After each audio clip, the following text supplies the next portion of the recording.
بسم الله الرحمن الرحيم. ومن أحسن قولا ممن دعا إلى الله وعمل صالحا وقال إنني من المسلمين.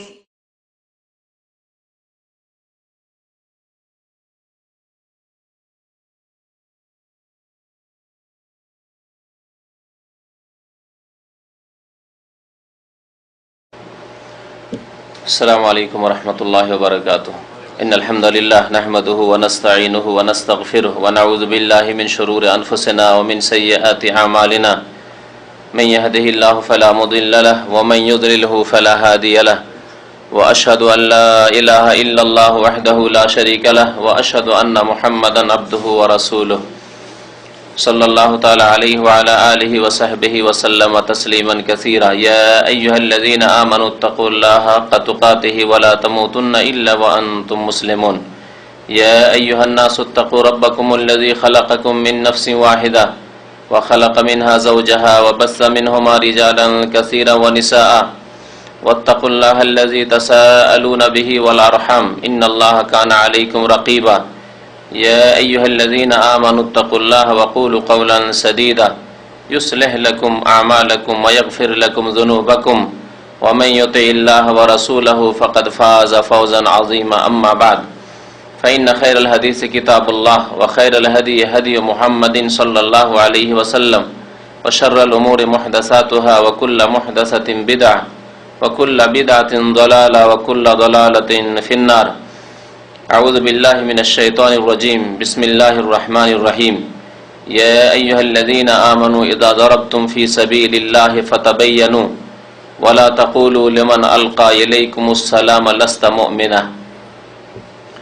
মহান আল্লাহর সমস্ত প্রশংসা, যে আল্লাহ রাব্বুল আলামিন আমাদেরকে সৃষ্টি করেছেন মানুষ করে এবং আমাদেরকে অসংখ্য মানুষের মাঝে থেকে মনোনীত করেছেন দ্বীন-ই ইসলাম কবুল করার জন্য।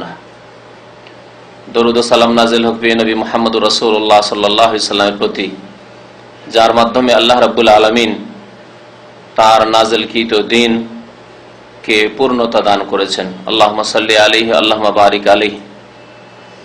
এই দ্বীন-ই ইসলাম একটি পূর্ণাঙ্গ জীবন বিধান। দ্বীন-ই ইসলামের এই যে বৈশিষ্ট্য, এই বৈশিষ্ট্য পৃথিবীর কোনো ধর্মে নেই।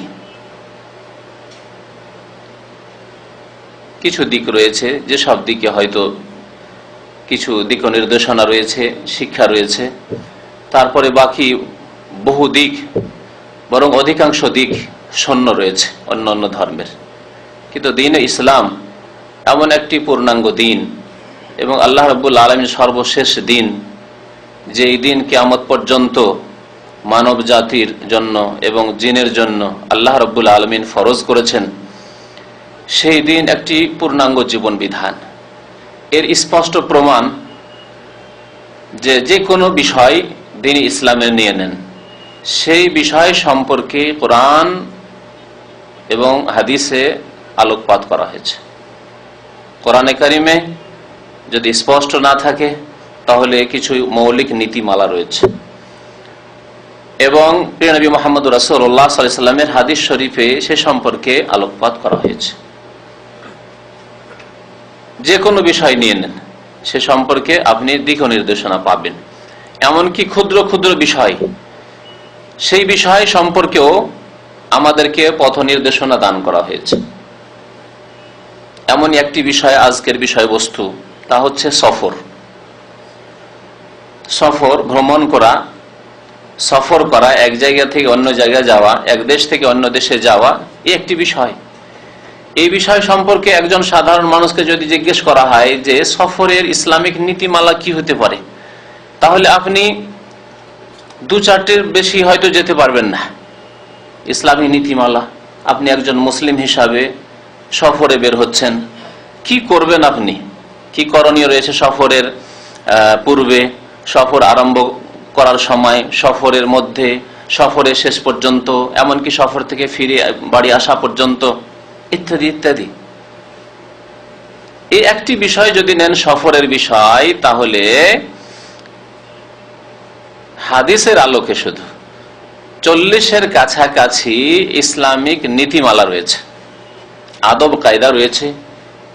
যে আদব কায়দাগুলি, যে নীতিমালাগুলি একজন মুসলিমকে অনুধাবন করা উচিত, সে সম্পর্কে জ্ঞান হাসিল করা উচিত এবং সেগুলির বাস্তবায়ন করা উচিত। তাহলে একটি সফরের বিষয়, যে বিষয়টি অনেক সময় পার্থিব ব্যাপার স্যাপার, আপনার অনেক সফরই পার্থিব সফর, কারণ সফরকে 3 ভাগে ভাগ করা যেতে পারে। নেকির সফর, জায়েজ বৈধ সফর আর অবৈধ সফর। নেকির সফর হজ উমরা সফর, 3 মসজিদের কোন একটি মসজিদের উদ্দেশ্যে ইবাদত বন্দেগী করার জন্য যাওয়া সফর, নেকির সফর। এছাড়াও নেকির সফর হতে পারে কেউ যদি মাতা পিতার সাথে দেখা সাক্ষাতের জন্য সফর করে যায়, নেকির সফর উদ্দেশ্য অত উদ্দেশ্য নেই। স্ত্রী ছেলে মেয়েদের হক আদায় করার জন্য যদি যায় সফর করে, বা তাদের জন্য রুজি রোজগার করার জন্য বিদেশে যদি যায় তাদেরকে ছেড়ে, এগুলিও নেকির অন্তর্ভুক্ত হতে পারে, কিন্তু এগুলিতে নেকির নিয়ত থাকতে হবে, নেকির উদ্দেশ্য থাকতে হবে, নিয়ত থাকতে হবে। এছাড়া জায়েজ সফর, যেগুলি জায়েজ, শরীয়তে বাধা বিপত্তি নেই, নিষেধ নেই, সেই ধরনের আপনার সফর, ভ্রমণের সফর, পৃথিবীর বিভিন্ন জায়গা যেখানে আপনার ফিতনার আশঙ্কা নেই, পাপের আশঙ্কা নেই, সেসব সফর বৈধ সফর। আর এমন জায়গার সফর, এমন উদ্দেশ্যের সফর যেখানে গিয়ে গুনাহ হবে, পাপ হবে বা গুনাহ হওয়ার আশঙ্কা রয়েছে, আপনার দিনের ক্ষেত্রে, ধর্মের ক্ষেত্রে ফিতনার আশঙ্কা রয়েছে, এই ধরনের সফর হচ্ছে নিষিদ্ধ সফর। যেমন কাফের দেশের ভ্রমণ, উদ্দেশ্যবিহীন, শরীয়তি উদ্দেশ্যবিহীন। যেই দেশে গেলে ফিতনার আশঙ্কা রয়েছে, চরিত্র নষ্ট হওয়ার আশঙ্কা রয়েছে, যেই দেশে গেলে আপনার ইমান, আমল, নামাজ নষ্ট হওয়ার আশঙ্কা রয়েছে, ইত্যাদি ইত্যাদি। বা পাপের উদ্দেশ্যে কেউ সফর করছে, জেনা ব্যভিচার ইত্যাদির জন্য সফর করছে। দেশে হয়তো মাদক দ্রব্য পায় না, মাদক দ্রব্য সেখানে গিয়ে ব্যবহার করার জন্য সফর করছে ইত্যাদি। এগুলি হচ্ছে হারাম সফর। এই সফরের একটি বিষয়, এই বিষয় সম্পর্কে 40-এর কাছাকাছি ইসলামিক নীতিমালা রয়েছে। আজকে সময় অল্প হলেও সেগুলি খুব সংক্ষেপে আপনাদের সামনে পেশ করব। একজন মানুষ যখন সফর করবেন, তখন তাকে প্রথমে কি করা উচিত? জাহিলিয়াতের যুগে, অর্থাৎ প্রিয় নবী মুহাম্মদ রাসূলুল্লাহ সাল্লাল্লাহু আলাইহি সাল্লামের নবুয়ত প্রাপ্তির পূর্বে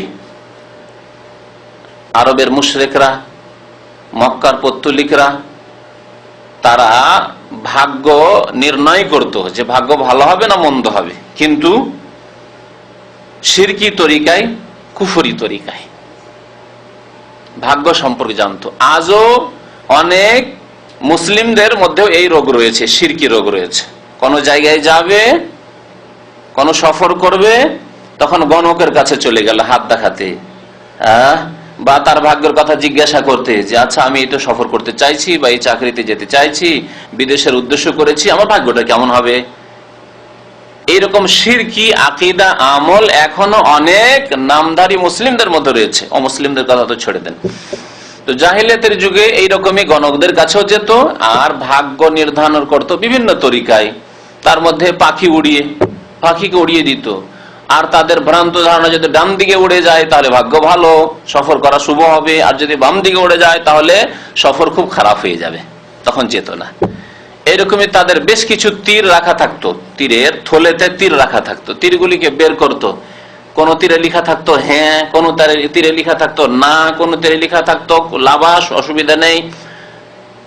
তীরগুলিকে না দেখে বের করতো লটারির মতো করে। যদি দেখা হ্যাঁ, তাহলে ঠিক আছে, যাওয়া যাবে, সফরে যাওয়া যাবে। ইস্তিকসাম, আল্লাহ রাব্বুল কোরআনে কারীমে ওয়ান তাস্তাকসিমু বিল আজলাম, তোমরা তীর দ্বারা ভাগ্য নির্ণয় করবে, এই কথা আল্লাহ রাব্বুল কোরআনে উল্লেখ করেছেন। কিসের সাথে? মূর্তি পূজার সাথে, মদের সাথে, জুয়ার সাথে। জি, এগুলিকে হারাম করা হয়েছে। বিভিন্ন হারাম বস্তুর সাথে আল্লাহ রাব্বুল আলামিন এগুলিকে উল্লেখ করেছেন। তো জাহিলিয়াতের যুগে এইভাবে নিজের ভাগ্য সম্পর্কে, যেটি হচ্ছে পর্দার আড়ালে, মানুষের ভাগ্য, ভবিষ্যৎ, আগামীকালকে কি হবে কিছু জানেন না, 1 ঘন্টা পরে কি হবে তা জানেন না আপনি, তাহলে এই যে বন্ধ বক্স, এই যে আপনার ভাগ্যের বক্সে আল্লাহ রাব্বুল আলামিন কি রেখেছেন, এ সম্পর্কে জানার জন্য তারা শিরকি কুফরি তরিকা অবলম্বন করত।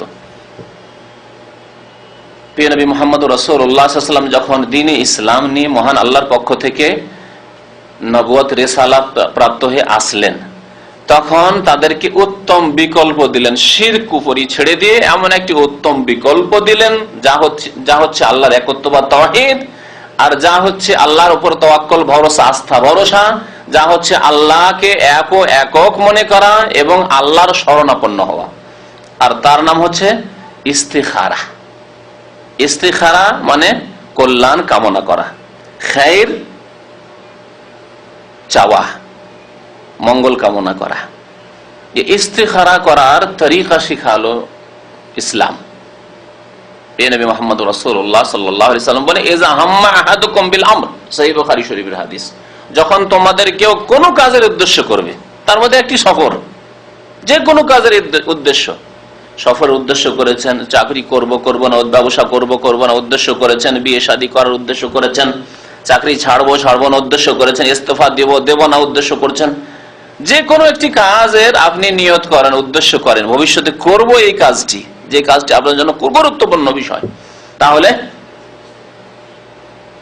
আল্লাহর কাছে ইস্তিখারা করা অর্থাৎ কল্যাণ কামনা করুন। আপনি ফালিয়াসাল্লি রাকাতাইন গায়রাল ফারিদা, ফরজ নামাজ ছাড়া 2 রাকাত নফল নামাজ পড়েন। আপনি 2 রাকাত নফল নামাজ পড়েন, সুম্মা লিয়াকুল, তারপরে ইস্তিখারার দোয়া পড়েন। যেই দোয়াতে রয়েছে বললাম একত্ববাদ, আল্লাহর উপর আস্থা ভরসা, আল্লাহর শরণাপন্ন হওয়া, আল্লাহর কাছে আল্লাহকে কায়মনে ডাকা যে আল্লাহ যদি মঙ্গল থাকে তা আমাকে দাও, ব্যবস্থা করে দাও, আল্লাহ যদি আমার অমঙ্গল থাকে তাহলে আল্লাহ তা থেকে আমাকে বাঁচিয়ে নাও, এই কাজ থেকে আমাকে দূরে সরিয়ে দাও।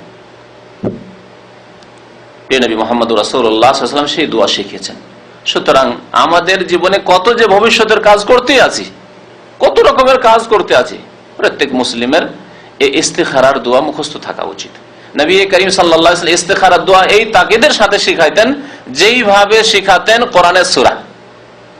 ইস্তিখারা ওইভাবে শিখাতেন যেমন কামা ইউআল্লিমুনা সূরাতা মিনাল কোরআন, কোরআনের সূরা যেমন শেখাতেন। তাহলে আপনি সূরা নাস, ফালাক, সূরা আপনি ছোট ছোট সূরাগুলি যে আমপারার মুখস্থ করেছেন যেই গুরুত্ব সহকারে, সেই গুরুত্ব সহকারে আপনাকে আমাকে ইস্তিখারার দোয়া মুখস্থ করা উচিত। আল্লাহুম্মা ইন্নী আস্তাখিরুকা বিইলমিকা ওয়া আস্তাকদিরুকা বিকুদরাতিকা ওয়া আসআলুকা মিন ফাদলিকাল আযীম ফাইন্নাকা তাকদিরু ওয়া লা আকদিরু। আল্লাহ তুমি সক্ষম, আমি অক্ষম, একেবারে অসহায় আপনি আল্লাহ রাব্বুল দরবারে। আল্লাহর কাছে যখন এইভাবে আপনি দরখাস্ত করবেন না, আপনার ভবিষ্যৎকে আল্লাহ উজ্জ্বল করবেন না? অবশ্যই। ফাইন্নাকা তাকদিরু ওয়া লা আকদিরু ওয়া তা'লামু ওয়া লা আ'লাম, আল্লাহ তুমি ভালো জানো, আমি জানি না আল্লাহ কি হবে না হবে, তবে আমি একটা সিদ্ধান্ত নিচ্ছি, আল্লাহ উদ্দেশ্য করেছি তোমার কাছে এর বরকত চাই, কল্যাণ চাই। ওয়া তা'লামু ওয়া লা আ'লাম ইন্নাকা আনতা আল্লামুল গুয়ুব, আল্লাহ তুমি গায়বের সম্পর্কে জ্ঞানী, মহাজ্ঞানী তুমি আল্লাহ। আল্লাহুম্মা ইন কুনতা তা'লামু আন্না হাযাল আমরা খায়রুন লি, আল্লাহ তুমি যদি জানো যে এই কাজটিতে আমার মঙ্গল রয়েছে, কল্যাণ রয়েছে, ফি দীনি ওয়া মাআশি, আমার ধর্মীয় ক্ষেত্রে, আমার ইহ জীবনের ক্ষেত্রে, রুজি রোজগারের ক্ষেত্রে, ওয়া আকিবাতি আমরি, আমার কাজের পরিণতির ক্ষেত্রে। সুবহানাল্লাহ, কত ব্যাপকতা রয়েছে নবী করিম সাল্লাল্লাহু আলাইহি ওয়াসাল্লামের দোয়ায়। ফি আজিলি আমরি ওয়া আজিলিহি, বর্তমানে অথবা ভবিষ্যতে, ফাআকদিরহু ওয়া ইয়াসসিরহু লি সুম্মা বারিক লি ফিহি, আল্লাহ তাহলে সেটি আমার ভাগ্যে নিয়ে এসে দাও এবং সেটিকে সহজ করে দাও এবং তাতে বরকত দাও। ওয়া ইন কুনতা তা'লামু আন্না হাযাল আমরা শাররুন লি, আল্লাহ যদি জানো তুমি যে এতে অকল্যাণ রয়েছে আমার জন্য, অনিষ্ট রয়েছে, তাহলে ফি দীনি ওয়া মাআশি ওয়া আকিবাতি আমরি, তাহলে ফাসরিফু আন্নি, আল্লাহ আমাকে সেখান থেকে ফিরিয়ে, এই কাজ থেকে ফিরিয়ে দাও, এই উদ্দেশ্য যে করেছি তাতে ফিরিয়ে দাও। ওয়াসরিফনি আনহু, আর এই কাজটিকে আমার থেকে দূরে সরিয়ে দাও। ওয়াকদুর লিল খায়রা হাইসু কানা সুম্মা আরদিনি বিহি, আর যেখানে আমার জন্য মঙ্গল কল্যাণ রয়েছে তার ব্যবস্থা করে দাও, আর আমার উপর ওয়ারদিনি বিহি, আমাকে তার দ্বারা রাজি করে দাও, সন্তুষ্ট করে দাও, যা তুমি ভাগ্যে রেখেছো আল্লাহ তার উপর আমাকে সন্তুষ্ট হওয়ার তৌফিক দান করো। ইস্তিখারার দোয়া, অধিকাংশ মুসলিমদের ইস্তিখারার দোয়া মুখস্থ নেই। যারা এখানে দিন শিখছেন তাহলে তাদেরকে কতটুকু গুরুত্ব দেওয়া উচিত, যেমন নবী করিম সাল্লাল্লাহু আলাইহি ওয়াসাল্লাম সাহাবায়ে কেরামদেরকে শিখিয়েছেন। তাহলে প্রথম কাজ হচ্ছে সফরের আদবের ক্ষেত্রে যে আল্লাহর কাছে কল্যাণ কামনা করা, যে আল্লাহ এই সফরে আমি নিয়ত করেছি সফরের, আল্লাহ তুমি এর কল্যাণ থাকলে তৌফিক দাও, আর যদি এতে অকল্যাণ থাকে তাহলে এর থেকে আমাকে ফিরিয়ে দাও। সফরের আদব হচ্ছে সফর শুরু করার পূর্বে দোয়াগুলি পড়া। এই দোয়াগুলি নবী করিম সাল্লাল্লাহু আলাইহি ওয়াসাল্লাম যেভাবে পড়েছেন সেভাবে পড়তে হবে। নবী করিম সাল্লাল্লাহু আলাইহি ওয়াসাল্লাম যখন সফর শুরু করার জন্য যানবাহনে পাদানিতে পা দিতেন, পাদানি বুঝেন তো না? হ্যাঁ, টমটমে চেপেছেন না ঘোড়ার গাড়িতে, তো ঘোড়ার গাড়িতে আবার জানেন যে পা দেওয়ার জায়গাটি থাকে, এই পাদানি বলে। তো পাদানিতে যখন পা দিতে, উঁট তো উঁচা জানোয়ার, উঁচা পশু, তো উঁটের উপরে চাপতে হলে পাদানি থাকতো তাতে। তো পাদানিতে যখন পা দিতেন, রিকাব বলা হয় আরবিতে, তখন নবী করিম সাল্লাল্লাহু আলাইহি ওয়াসাল্লাম বলতেন বিসমিল্লাহ, তারপরে বলতেন পিঠের উপর বসে গিয়ে বলতেন আলহামদুলিল্লাহ, পিঠের উপরে যখন বসে গেলেন বলতেন আলহামদুলিল্লাহ, তারপরে বলতেন যানবাহনের দোয়া সুবহানাল্লাযী সাখখারা লানা হাযা ওয়া মা কুন্না লাহু মুকরিনিন ওয়া ইন্না ইলা রাব্বিনা লামুনকালিবুন। অন্য হাদিসে রয়েছে আরেকটি কথা, যেটাও খেয়াল রাখতে হবে। বিসমিল্লাহ বলতেন, আলহামদুলিল্লাহ বলতেন, তারপরে 3 বার তাকবীর বলতেন, আল্লাহু আকবার আল্লাহু আকবার আল্লাহু আকবার। তাহলে এইভাবে বলা উচিত, প্রথম বিসমিল্লাহ পাদানিতে পা দিয়ে, তারপর পিঠের উপর বসে গিয়ে বা যানবাহনে, আপনি আজকালকার যানবাহনে আপনি সিটে বসে গেলেন, বসে গিয়ে বলুন আপনি আলহামদুলিল্লাহ যে আল্লাহ আপনাকে এই যানবাহনে বসার তৌফিক দিয়েছেন। অনেকে অক্ষম, ধরেও বসালো, বসে থাকতে পারবে না। তারপরে আল্লাহু আকবার আল্লাহু আকবার আল্লাহু আকবার, আল্লাহ মহান 3 বার বলেন। তারপরে এই দোয়া পড়েন সুবহানাল্লাযী সাখখারা লানা হাযা, মহান আল্লাহ, সেই আল্লাহ পাক ও জাত, তিনি পাক ও পবিত্র, তার তাসবিহ পবিত্রতা ঘোষণা করছি। আল্লাযী সাখখারা লানা হাযা, যিনি আমার জন্য এই যানবাহনকে অনুগত করে দিয়েছেন। যানবাহন যদি আমার আপনার অনুগত না হয় তাহলে কি হবে? অ্যাক্সিডেন্ট হবে না? অ্যাক্সিডেন্ট কখন হয়? যখন কন্ট্রোল থাকে না যানবাহনের উপর, আপনার আয়ত্তে থাকে না, আপনার ড্রাইভারের আয়ত্তে নেই, পাইলটের আয়ত্তে নেই, তখন। ওয়া মা কুন্না লাহু মুকরিনিন, আমার ক্ষমতা ছিল না আমার অধীনে করার, এই যানবাহনকে আমি যে আমার অধীনে করে নেব এই ক্ষমতা আমার ছিল না। এই ক্ষমতা কে দিয়েছেন? আল্লাহ রাব্বুল আলামিন। ওয়া ইন্না ইলা রাব্বিনা লামুনকালিবুন, তবে নিঃসন্দেহে একদিন আল্লাহর কাছে ফিরে যেতেই হবে। আজকে যানবাহনে চড়ে যদিও গন্তব্য স্থানে পৌঁছে যায়, যতই নিরাপদ থাকে, একদিন মরতে হবে না? হবে না? যে কোনো অবস্থায় মরতে হবে, কেউ বেঁচে থাকার জন্য আসেনি। ওয়া ইন্না ইলা রাব্বিনা লামুনকালিবুন, এই কথার অঙ্গীকার। যতই আপনি যানবাহনের দামি দামি যানবাহনের মালিক হয়ে যান না কেন আপনি, কিন্তু একদিন আল্লাহর কাছে যেতে হবে সবকিছু ছেড়ে। ওয়া ইন্না ইলা রাব্বিনা লামুনকালিবুন। আমাদের দেশে যে রোগটি রয়েছে এই প্রসঙ্গে বলা প্রয়োজন, তা হচ্ছে যে আমাদের দেশে অধিকাংশ মানুষ, সাধারণ থেকে এক শ্রেণীর মৌলভী হুজুর গুলো, এই যানবাহনের দোয়া পড়তে জানে না। কোরআনে কারীমের আয়াত কি পড়ে? জলজাহাজে, পানি জাহাজে বা পানি পথে যে সাওয়ারি রয়েছে সেই সাওয়ারিতে চাপার দোয়া পড়ে। হ্যাঁ, নূহ আলাইহিস সালাম যে পড়েছিলেন বিসমিল্লাহে মাজরিহা ওয়া মুরসাহা ইন্না রাব্বি লাগাফুরুর রহিম, এটি যখন পানি পথে আপনি সফর করবেন তখনকার দোয়া এটি। ওয়া ক্বালা ইরকাবু ফিহা, আল্লাহ বলেন ইরকাবু ফিহা, এই কিস্তিতে চেপে যাও, এই পানি জাহাজে, আর বলো ওয়া ক্বালা ইরকাবু ফিহা বিসমিল্লাহি মাজরিহা ওয়া মুরসাহা ইন্না রাব্বি লাগাফুরুর রহিম।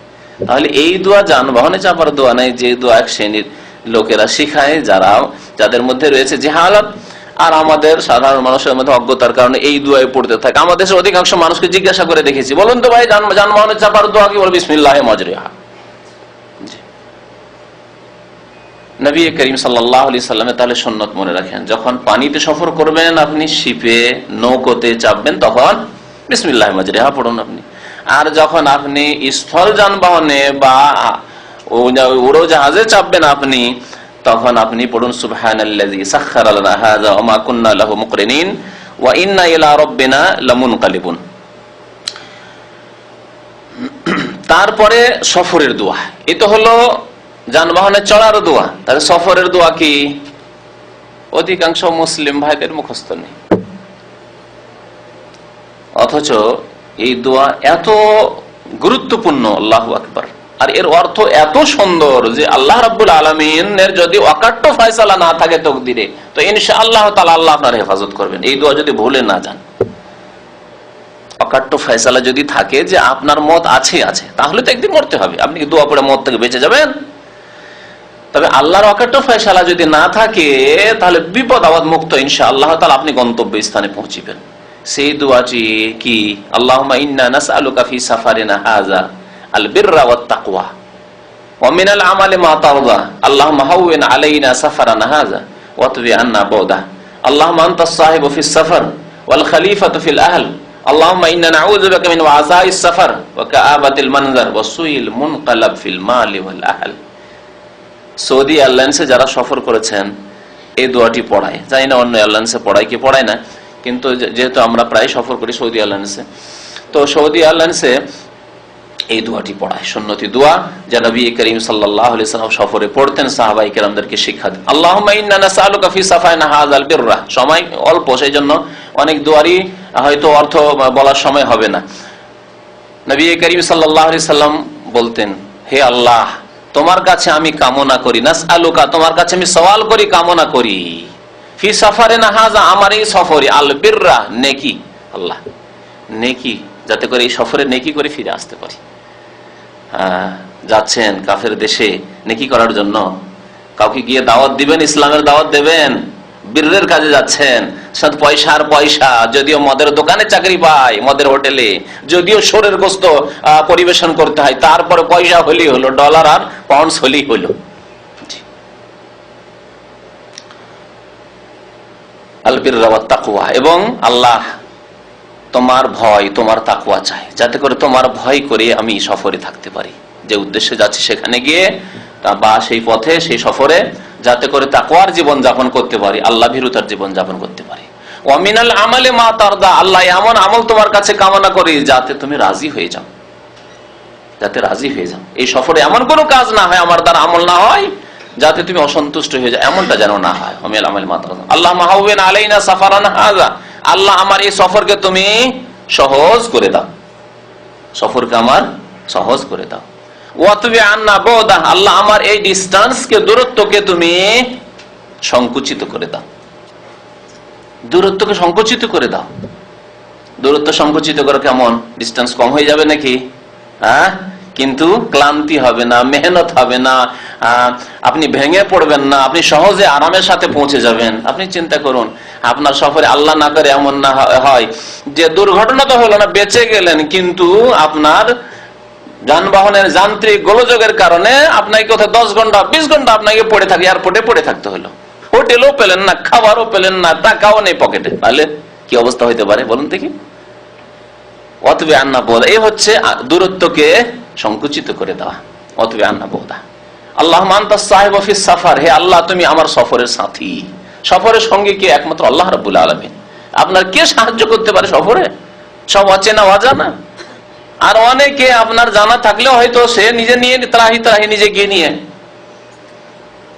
অতবে আন্না বোধা আল্লাহুম্মা আনতাস সাহিবু ফিস সাফার ওয়াল খলিফাতু ফিল আহল, আল্লাহ পেছনে যে আমার পরিবার পরিজন ছেলে মেয়ে সবাইকে ছেড়ে এলাম, তাদের তুমি খলিফা, তাদের তুমি দেখাশোনার মালিক আল্লাহ রাব্বুল আলামিন। আল্লাহুম্মা ইন্না নাউযু বিকা মিন ওয়াসাইস সাফার, হে আল্লাহ তোমার কাছে আশ্রয় কামনা করি এই সফরের কষ্ট ক্লেশ থেকে, ওয়া কাআবাতিল মানজার, আর খারাপ দৃশ্য থেকে, ওয়া সুইল মুনকালাব ফিল মালি ওয়াল আহল, আর বাড়ি ফিরে এসে যাতে করে নিজের ধন, নিজের জন, পরিবার, আত্মীয়দের মধ্যে কোনো খারাপ অবস্থা না দেখি। আল্লাহু আকবার, কত সুন্দর! নিজের জন্য দোয়া, নিজের উদ্দেশ্যের জন্য দোয়া, নিজের পরিবার যাদেরকে ছেড়ে এলেন তাদের জন্য দোয়া, সবকিছুর জন্য দোয়া। সুতরাং এই দোয়াগুলি প্রত্যেক মুসলিমকে মুখস্থ করা উচিত। সফরের আর একটি আদব হচ্ছে বিদায় নেওয়া আর দেওয়া। বিদায় নেওয়া আর দেওয়া, এই ক্ষেত্রে আপনি আত্মীয় স্বজন যারা আছে, আপনজন যারা আপনার কথা শুনবে এবং যাদেরকে আপনার দায়িত্ব রয়েছে তাদেরকে ভালো কথা শোনানোর, যেমন আপনার স্ত্রী, আপনার ছেলে মেয়ে, তাদের ক্ষেত্রে আপনার দায়িত্ব হচ্ছে তাদেরকে ভালো উপদেশ দেবেন। তাহলে সফরের একটি আদব হচ্ছে যে যাদেরকে ছেড়ে যাচ্ছেন পিছনে, আপনি দেশ থেকে আসছেন, পরিবার ছেড়ে, ছেলে মেয়েদেরকে ছেড়ে, তাদেরকে ভালো উপদেশ দেন। ভালো উপদেশ কি দেবেন? তাকওয়ার উপদেশ। নবী করিম সাল্লাল্লাহু আলাইহি ওয়াসাল্লাম অহরহ তাকওয়ার উপদেশ দিতেন। যে কোনো খুতবা যখন শুরু করতেন তখন কি বলতেন? 3টি আয়াত পড়তেন, যে আয়াত করিতে বারবার তাকওয়ার কথা, ইয়া আইয়ুহাল্লাযীনা আমানুত্তাকুল্লাহ, আমানুত্তাকুল্লাহ, আল্লাহকে ভয় করো, আল্লাহকে ভয় করো। উসিকুম বিতাকওয়াল্লাহ বলতেন নবী করিম সাল্লাল্লাহু আলাইহি ওয়াসাল্লাম যখন খুতবা পড়তেন, তখন উসিকুম ওয়া নাফসি বিতাকওয়াল্লাহ, আমি নিজেকে এবং তোমাদেরকে তাকওয়ার ওসিয়ত করি, উপদেশ দান করি। তাহলে উপদেশ দিতে হবে আল্লাহ ভীরুতার, কারণ আল্লাহকে ভয় করলে সমস্ত করণীয় কাজ করবে, ঠিক কিনা? আর আল্লাহকে ভয় করলে সমস্ত বর্জনীয় কাজ ত্যাগ করবে। বাস একটি বিষয়ের প্রয়োজন আছে, যেই ব্যক্তি আল্লাহকে ভয় করে তাকে নামাজ পড়তে বলতে হবে না, তাকে রমজান কখন আসছে তাকে জানাতে হবে না, সে নিজে থেকেই জানবে। কখন তার জাকাত ফরজ হচ্ছে, বছর পুরা হচ্ছে, জাকাত দিতে হবে তাও বলতে হবে না। কত টাকা তার হচ্ছে, জাকাত দিতে হবে বলতে হবে না। তার হজ ফরজ হয়ে গেছে, টাকা হয়ে গেছে, মক্কা মুকাররমা পৌঁছা, তাকে বলতে হবে না যে তাড়াতাড়ি করো। তার তাকওয়া তাকে বাধ্য করবে। তাহলে করণীয় কাজের জন্য তাকওয়া বাধ্য করবে, বর্জনীয় কাজ ত্যাগ করতে তাকওয়া বাধ্য করবে। নবী করিম সাল্লাল্লাহু আলাইহি ওয়াসাল্লাম তাকওয়ার উপদেশ দিতেন সবাইকে। সুতরাং আপনি একজন গার্জেন হিসাবে বা একজন যোগ্য ব্যক্তি, যে সমাজে আপনার ভাইরা, আপনার আত্মীয়রা আপনার কথা শুনবে, আপনি তাদেরকে আল্লাহ ভীরুতার উপদেশ, তাকওয়ার, আল্লাহকে ভয় করবে। সমস্ত নেক আমলের মূল হচ্ছে তাকওয়া, আর সমস্ত পাপ থেকে বাঁচার মূল হচ্ছে তাকওয়া, আল্লাহ ভীরুতা। তার সাথে সাথে দুনিয়াবি কিছু উপদেশ থাকে, পার্থিব উপদেশ, এই কাজগুলি করে নিও, এই কাজগুলি ভুলিও না। দুনিয়ার যেগুলি কাজ হয়, সাংসারিক কাজ হতে পারে, আর অন্য কোনো কাজ হতে পারে। তারপরে আপনি হয়তো কিছু ঋণ করজ আছে, পরিশোধ করতে পারলেন না, সেগুলির বিশেষ করে উপদেশ যে এই অমুক অমুকের টাকা পয়সা আমানত আমার কাছে আছে, তা আমি দিতে পারলাম না, তা তোমরা দিয়ে দিও। এই ধরনের যে উপদেশগুলি জরুরি উপদেশ, সেই উপদেশগুলি দিতে হবে, উপদেশ দিতে হবে, আর উপদেশ নিতেও হবে, এটিও সুন্নাত। নবী করিম সাল্লাল্লাহু আলাইহি সাল্লামের নিকটে একজন সাহাবী আসলেন, আর আসার পরে বললেন, ইন্নী উরিদু সাফারান ইয়া রাসূলুল্লাহ, আমি সফরে যেতে চাই, বাইরে যেতে চাই। যে কোনো সফর ছিল। নবী করিম সাল্লাল্লাহু আলাইহি ওয়াসাল্লাম বললেন, উসিকা বিতাকওয়াল্লাহ, তোমাকে আল্লাহ ভীরুতার উপদেশ দান করছি। তাহলে বোঝা গেল যে আপনার চাইতে নেক ব্যক্তি যদি আপনার কাছাকাছি থাকে, আপনার চাইতে সৎ ব্যক্তি যদি কাছাকাছি থাকে, আপনার চাইতে যোগ্য ব্যক্তি যদি কাছাকাছি থাকে, যেমন মাতা পিতা, আপনার চাইতে যোগ্য ব্যক্তি আপনার মাতা পিতা, বিশেষ করে দিনদার যদি হয়, আর আপনার আম্মা আব্বা, আম্মা আব্বার দোয়া কবুল হয়, এই কথাও জানা রয়েছে। অথবা আপনার কোনো ওস্তাদ রয়েছে, আপনার গ্রামের কোনো নেক আলেম রয়েছেন, পরেজগার আল্লাহওয়ালা লোক রয়েছেন, তাহাজ্জুদ করা মানুষ রয়েছেন, ইত্যাদি ইত্যাদি। আপনার চাইতে যোগ্য ব্যক্তি দিনের দিক দিয়ে যদি থাকে, ইলমের দিক দিয়ে থাকে, আমলের দিক দিয়ে থাকে, তাহলে তার কাছে দেখা সাক্ষাৎ করা, যে আমি সফরে যাচ্ছি, তিনি উপদেশ দেবেন। তার উচিত যেই ব্যক্তি সফর করছে তাকে কি করবে? উপদেশ দেবে। নবী করিম সাল্লাল্লাহু আলাইহি ওয়াসাল্লাম কি বললেন? উসিকা বিতাকওয়াল্লাহ, তোমাকে আল্লাহ ভীরুতার উপদেশ দান করছি। তাহলে আপনারও দায়িত্ব হচ্ছে আপনার অধীনস্থ যারা রয়েছে তাদেরকে তাকওয়ার উপদেশ দেওয়ার। আপনিও আপনার চাইতে যোগ্য ব্যক্তির কাছ থেকে কিছু ওসিয়ত নেন, উপদেশ নেন। হতে পারে একটি মূল্যবান কথা বলবে যেটি আপনার অন্তরে গেঁথে যাবে, আর সেই কাজটি আপনার সারা জীবনে কাজ দেবে, শুধু সফরে নয়, সারা জীবনে কাজ দেবে। কারণ অনেক সময় সামান্য হয়তো অল্প একটি কথা, কিন্তু সারা জীবন ধরে মনে থাকে, আর ওই কথায় আপনার জীবনের যে জীবনে আপনি পাপের পথে বা অন্যায়ের পথে অনেক সময় চলে যেতেন, সেখান থেকে আপনি ইউটার্ন করে ফিরে চলে আসলেন একটি কথার কারণে। মাঝে মাঝে মনে আসে ওই মূল্যবান কথাটি। তাহলে কখন কোন ব্যক্তি যে একটি সামান্য কথার দ্বারা হিদায়াত পেয়ে যায় বলা যায় না। সুতরাং আপনি নিজেকে বেশি যোগ্য না মনে করে আপনার চাইতে যোগ্য ব্যক্তি খুঁজবেন। যদি এলিমে আপনি যোগ্য হন, তা আমলে কেউ যোগ্য আছে হয়তো। আমলে যদি আপনি যোগ্য হন যে আপনি তাহাজ্জুদ গুজার, আরো তো তাহাজ্জুদ গুজার খুঁজেই পাই না, এত পরেজগার খুঁজেই পাই না আমি, তাহলে এলিমে হয়তো কেউ যোগ্য আছে। তো ভালো মানুষদের কাছ থেকে দোয়া নেওয়া এবং উপদেশ নেওয়া, এ হচ্ছে সফরের আদব। সফরের আদব সম্পর্কে কি বলছিলাম? বিদায় নেওয়া আর দেওয়া, তাই না? এই বিদায় নেওয়া আর দেওয়ার সময় এই কিছু আদব রয়েছে, আরো কিছু আদব রয়েছে। নবী করিম সাল্লাল্লাহু আলাইহি সাল্লাম যখন কোনো মানুষকে বিদায় করতেন তখন এক দোয়া পড়তেন, আর যেই ব্যক্তি বিদায় নিত সেও দোয়া পড়তো। এই ক্ষেত্রেও দোয়া রয়েছে। দ্বীন ইসলাম যে পূর্ণাঙ্গ জীবন বিধান, চিন্তা করুন। আপনি সফরে যাচ্ছেন, আপনাকে আপনার আত্মীয় স্বজন বন্ধু বান্ধব বিদায় করছে, আর আপনি বিদায় নিচ্ছেন। দুই শ্রেণীর লোকেরাই দোয়া পড়বে। যে ব্যক্তি বিদায় নিচ্ছেন, বিদায় নিয়ে যাচ্ছেন, তিনি কি পড়বেন? তিনি পড়বেন আস্তাউদিউকাল্লাহ বা আস্তাউদিউকুমুল্লাহ। যদি একাধিক লোক বিদায় করে আপনাকে বিদায় করার সময় অনেকে রয়েছেন, তাহলে বহু বচন ব্যবহার করতে আস্তাউদিউকুমুল্লাহ দীনাকুম ওয়া আমানাতাকুম ওয়া খাওয়াতিমা আমালিকুম। আল্লাহর সুপর্দ করছি, আস্তাউদিউ মানে আল্লাহকে আমানত দিচ্ছি, তোমার দিন বা তোমাদের দিন, তোমাদের ধর্ম, আল্লাহ যেন তোমাদের দিনের ধর্মের হেফাজত করে, ইমানের হেফাজত করে। ও আমানত, তোমাদের আমানতের যেন হেফাজত করে। ও খাওয়াতিমা আমালিকুম, এবং তোমাদের শেষ আমলের, অন্তিম আমলের যেন আল্লাহ হেফাজত করে, অর্থাৎ শেষ জীবনটা যাতে করে আল্লাহ রাব্বুল আলামিন উত্তম রাখে, ভালো রাখে। কারণ শেষ জীবনের উপর মানুষের রেজাল্ট নির্ভর করছে। শেষ জীবনের উপর মানুষের রেজাল্ট নির্ভর করে না, দুনিয়ার রেজাল্ট তো নির্ভর করছে। ক্লাস 1 থেকে ফার্স্ট ডিভিশন খুব পাস করলেন, আহার মাধ্যমিকে গিয়ে ফেল। 9 পর্যন্ত তো ভালো, একবার ফার্স্ট ডিভিশন, আর মাধ্যমিকে গিয়ে কি ফেল। মাধ্যমিকও পাস করলেন, উচ্চ মাধ্যমিক, আর গ্রাজুয়েশনে গিয়ে ফেল। কাজ আসবে কিছু? বেকার হয়ে গেল সব, আপনার ফার্স্ট ডিভিশন সারা জীবনে বেকার হয়ে গেল। ইন্নামাল আমালু বিল খাওয়াতিম, নবী করিম সাল্লাল্লাহু আলাইহি ওয়াসাল্লাম বলেছেন। তাহলে আপনি 15 বছর থেকে মাশাআল্লাহ নামাজ শুরু করেছেন, আর কোনো ফরজ ওয়াজিব ছাড়েননি, আর কোনো গুনাহ করেননি, যৌবন খুব ভালো কেটেছে। সারা জীবন ভালো করতে করতে করতে শেষ জীবনে গিয়ে ইবলিসের মতো কিছু পয়সা হয়ে গেল, তখন আপনি ব্লু ফিল্ম দেখা শুরু করলেন। হ্যাঁ, এতদিন ছিল না পয়সা, ব্লু ফিল্ম দেখা শুরু করলেন, এখন পয়সা হয়েছে। এখন এসে যখন এই যে সব ফিল্ম দেখা শুরু করলেন আর পাপ করা শুরু করলেন, তখন নামাজ রোজা কোথায়, নামাজের সময় কোথায়, সারা রাত ব্লু ফিল্ম আর ফজর পড়বেন কি করে আপনি? হ্যাঁ, পাপ করা শুরু করলেন আপনি।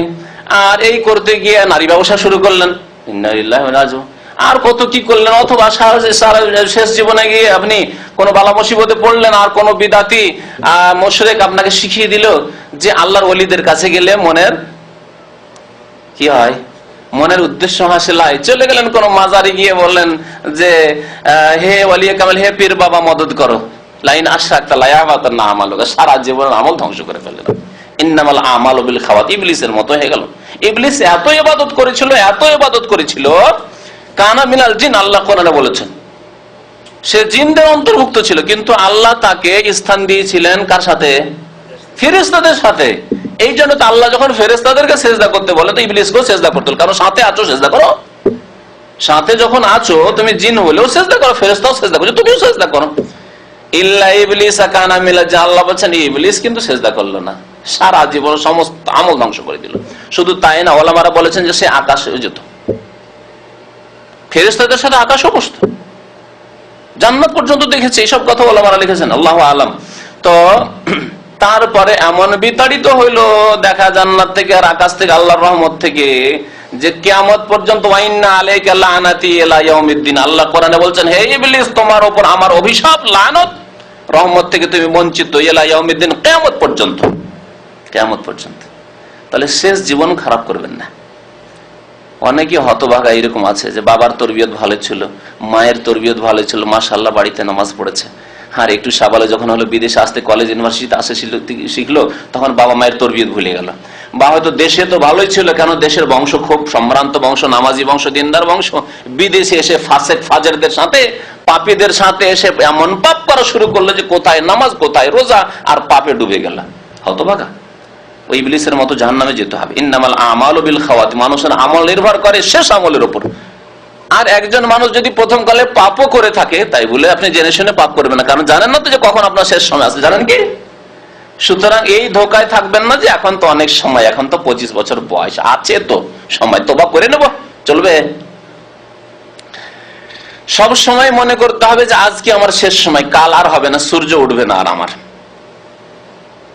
তাহলে আপনার জীবনটি সুন্দর থাকবে। ইন্নামাল আমালু বিল খাওয়াতিম। প্রথম দিকে যদি ভুল হয়ে থাকে, ওর উপর আক্ষেপ করার কিছু নেই, এখন তওবা করতে হবে, ভালো নেক আমল করতে হবে, এবং ওই যে ঘাটতি হয়ে গেছে সেই ঘাটতি পূরণের জন্য আপনাকে যথাযথ চেষ্টা করতে হবে। ফরজ ওয়াজিবাতের সাথে যত নফল ইবাদত বন্দি করতে পারেন, আপনি দান খায়রাত করতে পারেন, এই করে নেকি বাড়াইতে হবে, শেষ আমলকে সুন্দর রাখতে হবে। তো নবী করিম সাল্লাল্লাহু আলাইহি সাল্লাম এই দোয়া শিখিয়েছেন ওই ব্যক্তিকে, যে ব্যক্তি কি করে, তার দোয়াটি সফর করে, যে ব্যক্তি সফর করে যাচ্ছে। আর যারা বিদায় করছেন আত্মীয় স্বজন, একজন মুসাফির সফরে যাচ্ছেন আর সবাই বিদায় করছেন, তারা বলবেন আস্তাউদিউল্লাহ আল্লাযী লা তাযিউ ওয়াদাইউহু, আস্তাউদিউল্লাহ আল্লাযী লা তাযিউ ওয়াদাইউহু, আল্লাহর সুপুর্দ করছি, আল্লাহকে দিয়ে দিচ্ছি এই আমানত, অর্থাৎ আমার ছেলে যাচ্ছে, আমার স্বামী সফরে যাচ্ছে, আমার বাবা যাচ্ছে, ইত্যাদি ইত্যাদি, যে কেউ যাচ্ছে, আল্লাহকে সুপুর্দ করে দিচ্ছি, আল্লাহকে আমানত দিয়ে দিচ্ছি, যার আমানত নষ্ট হয় না। লা তাযিউ ওয়াদাইহু, আল্লাহর আমানত নষ্ট হয় না। আমার কাছে আপনার কাছে আমানত নষ্ট হওয়ার সম্ভাবনা আছে কি নেই? আপনি আমার কাছে 10,000 রিয়াল রেখেছিলেন, বেঈমানিও হইতে পারে, আর চুরি ডাকাতি ছিনতাইও হয়ে যেতে পারে, হতে পারে না? নষ্ট হয়ে যেতে পারে, আগুন লেগে গেল, আল্লাহ না করে যে কোনো লোকের এরকম বিপদ আপদ আসতে পারে। তাহলে আপনার আমানত অন্য কোন মানুষের কাছে রাখলে বিভিন্ন রকম ভাবে সে আমানত ধ্বংস হয়ে যেতে পারে, ডিপোজিট ধ্বংস হয়ে যেতে পারে। কত ব্যাংক শেষ হয়ে যাচ্ছে, ব্যাংকে টাকা রেখেছেন কিছুই পেলেন না আপনি। তাহলে মানুষের আমানত, মানুষের কাছে আমানত রেখে ধ্বংস হয়ে যেতে পারে, কিন্তু আল্লাহ রাব্বুল আলামিনের কাছে আমানত রাখে লা তাযিউ ওয়া দায়ু, নষ্ট হয় না তার আমানত। তো আমার এই ছেলে বা আপনজন যে সফরে যাচ্ছে, একে আল্লাহকে আমানত দিয়ে দিলাম, এই দোয়া পড়তে হবে। সফরের আদব, সফরের আরেকটি আদব হচ্ছে যে সফরে যখন চলবেন, সে আপনি গাড়িতেই থাকেন আর পায়ে হাঁটেন, উঁচু জায়গায় চড়লে কি বলতে হবে? হ্যাঁ, আল্লাহু আকবার, সুবহানাল্লাহ নয়, আল্লাহু আকবার। আর নিচু জায়গায় নামলে, ঢালু জায়গায় নামলে সুবহানাল্লাহ। রহস্য কি? রহস্য বলতে পারেন? উপরে চড়লে আল্লাহু আকবার, কারণ মানুষ যখন উপর দিকে যায় তখন অহংকার আসতে পারে, আমি কি যেমন তখন নাকি, আমি তার প্লেন ছাড়া বাসে চাপি না, এখান থেকে রিয়াদ যেতে হলো প্লেনে চাপি, আর জেদ্দা যেতে হলো প্লেনে চাপি, মক্কা মদিনা গেলেও প্লেনে চাপি, আমি আর নিচে না, আমি সবসময় উপরে। তাহলে উপর দিকে গেলে অহংকার আসতে পারে। তাই তখন স্মরণ করিয়ে দেওয়া হচ্ছে আল্লাহু আকবার, মধ্যে তুমি যতই বড় হয়ে যাও না কেন, আল্লাহু আকবার, আল্লাহ সবকিছু চাইতে বড়, আল্লাহু আকবার, আল্লাহ সবকিছু চাইতে বড়। আর যখন নিচু দিকে নামছেন আপনি ঢালুতে, তখন সুবহানাল্লাহ কেন বলবেন? আমি কত দুর্বল, আমাকে নিচেও নামতে হচ্ছে, আমি কত দুর্বল, আমাকে নিচেও নামতে হচ্ছে। পক্ষান্তরে আল্লাহ রাব্বুল আলামিন সমস্ত দুর্বলতা থেকে মুক্ত, পাক, সুবহানাল্লাহ, আল্লাহর পবিত্রতা ঘোষণা করছি। হিকমত হচ্ছে তাহলে সুবহানাল্লাহ আর আল্লাহু আকবার বলতে হবে উঁচু নিচু জায়গায়। নবী করিম সাল্লাল্লাহু আলাইহি সাল্লাম সফরের আরেকটি আদব বলেছেন, যখন সফর করবে তখন সাথে কুকুর রাখবে না বা ঘন্টা বাজনা রাখবে না। সফর করছেন আর সাথে যদি বাজনা থাকে বা সাথে কুকুর থাকে, আজকালকার ইহুদি, নাসারা, খ্রিস্টান, কাফের, তাদের সাথে স্ত্রী না থাকতে পারে, ছেলে মেয়ে না থাকতে পারে, কেউ না থাকতে পারে, কিন্তু কুকুর থাকবে মাস্ট, ঠিক কিনা? কুকুরকে আদর যত্ন করে নিয়ে যেতে হবে। আর কুকুরের অধিকারের জন্য যে সেবা যত্ন কাফের দেশগুলিতে চলছে, মানুষের সেবা যত্নে সেই কাজ হয় না, যদিও তারা মানবাধিকার করে, বিশেষ করে মুসলিমদের ক্ষেত্রে তাদের বৈরী আচরণ। কুকুরের সাথে তাদের বন্ধুত্ব, কুকুর সাথে থাকলে আল্লাহর রহমতের ফেরেশতা থাকে। লা তাসহাবুল মালায়েকাতু রুফকা, নবী করিম সাল্লাল্লাহু আলাইহি ওয়াসাল্লাম বলছেন, মুসলিম শরীফের হাদিস, সেই সফরের লোকদের সাথে ফেরেশতা থাকে না, রহমতের ফেরেশতা, বরকতের ফেরেশতা। ফিহা কালবুন, যাদের সাথে কুকুর থাকে, আও জারাসুন, অথবা ঘন্টা থাকে, বাজনা থাকে, বাদ্যযন্ত্র থাকে, মিউজিক থাকে। তাহলে একটি উদাহরণ দিই, আজকালকার মানে যান্ত্রিক সভ্যতার যুগের একটি উদাহরণ দিই। আপনার মোবাইল তো পকেটে আছে, এমন কোন মানুষ নেই যার কাছে আজকাল মোবাইল নেই, ঠিক কিনা? আর কিছুদিন পরে যে কি হবে আল্লাহ পাকই জানে। তো এই 5 বছর 7 বছর আগে যে কথা মানুষের চিন্তার মধ্যে ছিল না, পকেটে মোবাইল। আর অধিকাংশ মুসলমান, বাদ দেন কাফেরদের কথা, অধিকাংশ মুসলমানদের পকেটে যে মোবাইল আছে তাদের মিউজিক। সফরে যাচ্ছেন আর মাঝে মাঝে ঢন ঢন ঢন ঢন ঢন ঢন ঢন ঢন করছে, কেউ বাংলাদেশের মিউজিক লাগিয়ে রেখেছে, কেউ জাতীয় গান, কেউ জাতীয় কিছু, এই সব লাগিয়ে রেখেছেন। যাকে যেটা ভালো লেগেছে ব্যাস মিউজিক হইতে হবে, সাধারণ রিং চলবে না, অচল। আর যারা তৈরি করছে সেই কাফেররাও বুঝে গেছে যে সাধারণ গুলি চলে না, সেই জন্য একটি মোবাইল কিনেন আপনি 2টি হয়তো পাবেন না, সাধারণ রিং 2টি পাবেন না, বাকিগুলি সবগুলি মিউজিক, ঠিক কিনা বলেন? এই অবস্থা। তাহলে আপনার পকেটে যদি মোবাইল থাকে আর তাতে যদি মিউজিক থাকে, তাহলে আপনার সাথে রহমতের ফেরেশতা নেই, বরকত নেই সফরে। মুসাফিরের আরেকটি আদব হচ্ছে যে একা সফর করা অপছন্দনীয়। নবী করিম সাল্লাল্লাহু আলাইহি ওয়াসাল্লাম অপছন্দ করতেন, না পছন্দ করতেন। কি জন্য? একা সফর করলে কোনো দুর্ঘটনা ঘটতে পারে, কে খোঁজ নেবে আপনার? কিন্তু আপনার যদি একজন আপনজন পরিচিত মানুষ থাকে, আল্লাহ না করে অসুস্থ হয়ে গেলেন, আল্লাহ না করে আপনি কোন রকমের মুসিবতে পড়ে গেলেন, তাহলে সে সাথ দিতে পারে। কমের পক্ষে খবরটা তো দিতে পারবে, খবরটা তো আপনার বাড়িতে দিতে পারবে যে এই হয়েছে। না হলে আপনি গেলেন সফরে, আর আত্মীয় স্বজন জানতেই পারলো না যে আমার ছেলে হাইরে কোথায় যে থাকলো, কি যে হলো, কি অবস্থা যে, একটু যদি জানতে পারতাম, আরে মারাই গেল তাও জানতে পারতাম যে কিভাবে মরলো, কিছুই জানতে পারবে না। আর একা সফর করলে বিপদ আপদ বেশি আসতে পারে, স্বাভাবিক। নবী করিম সাল্লাল্লাহু আলাইহি ওয়াসাল্লাম একা সফর করাকে অপছন্দ করেছেন, সে যেই যুগই হোক না কেন। তবে কখনো কখনো যেখানে বিপদের আশঙ্কা বেশি সেখানে কঠোর নিষিদ্ধ। যেখানে একা সফর করলে বিপদের আশঙ্কা বেশি, রাস্তায় রাহাজানি হচ্ছে, রাস্তায় খুন হচ্ছে, বিপদ আপদ বেশি, তাহলে একা অবশ্যই সফর করা যাবে না। আর যদি নিরাপদ সফর হয় তাহলে সফর করা জায়েজ, তবু অনুত্তম একাধিক ব্যক্তি হওয়া উচিত। বরং নবী করিম সাল্লাল্লাহু আলাইহি সাল্লাম বলেছেন, আস-সালাসাতু রাকবুন, কমের পক্ষে 3 জন সফর করবে, কমের পক্ষে 3 জন সফর করবে।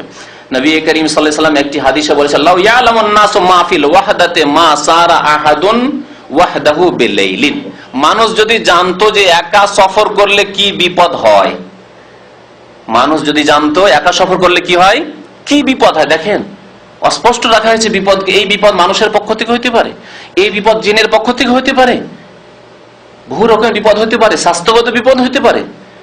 তাহলে মা সারা আহাদুন ওয়াহদাহু বিলাইল, তাহলে রাত্রে কেউ একা মোটেই সফর করতো না।